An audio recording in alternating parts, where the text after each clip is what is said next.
Let's continue talking about observation in Suzuki lessons.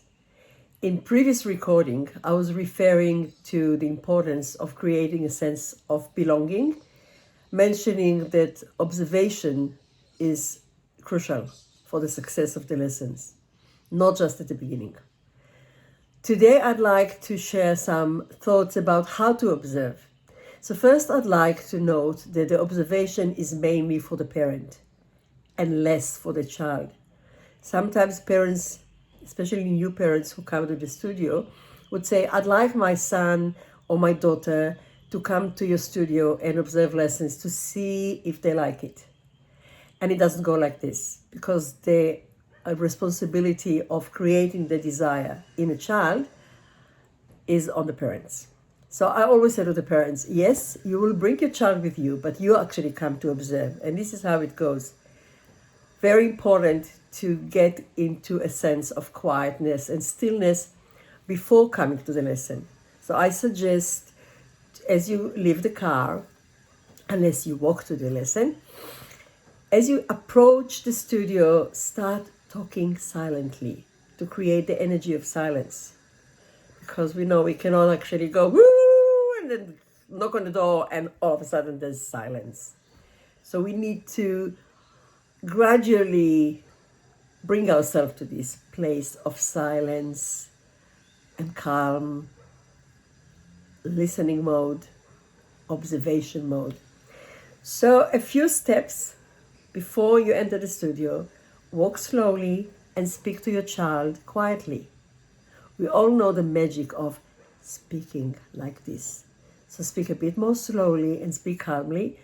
You can explain to the child while you are approaching the studio what you're going to do, not in too many words. You can say, we're going now to listen and watch a lesson. That's it.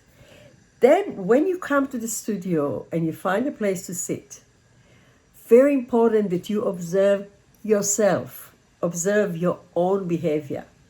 Because what the child will do is observing you, observing the lesson.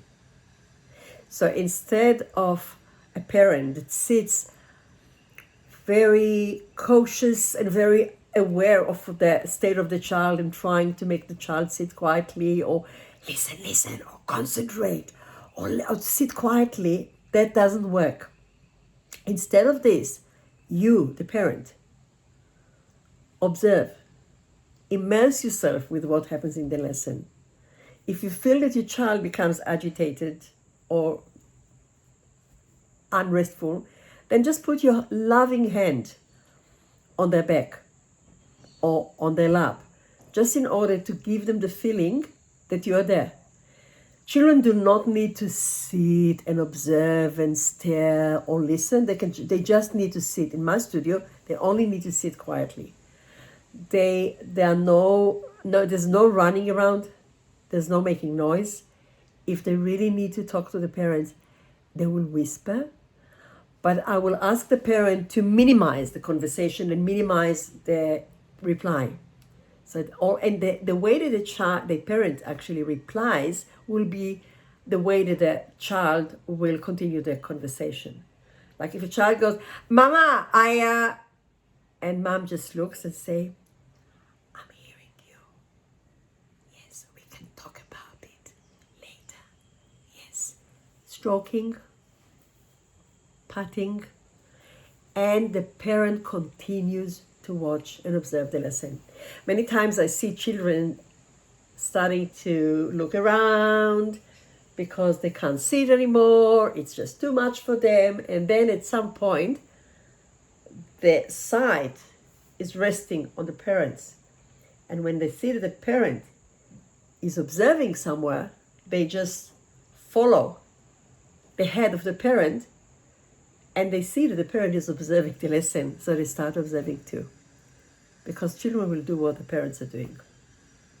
So yes, this is what I'd like to do. So you just, when you come to the lesson with your child, remember you're coming to observe and you're taking your child with you.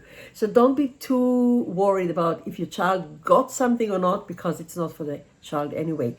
And also remember that children get the energy of the studio, the energy of the lesson, what's happening there beyond words, behind words, and with no need to words.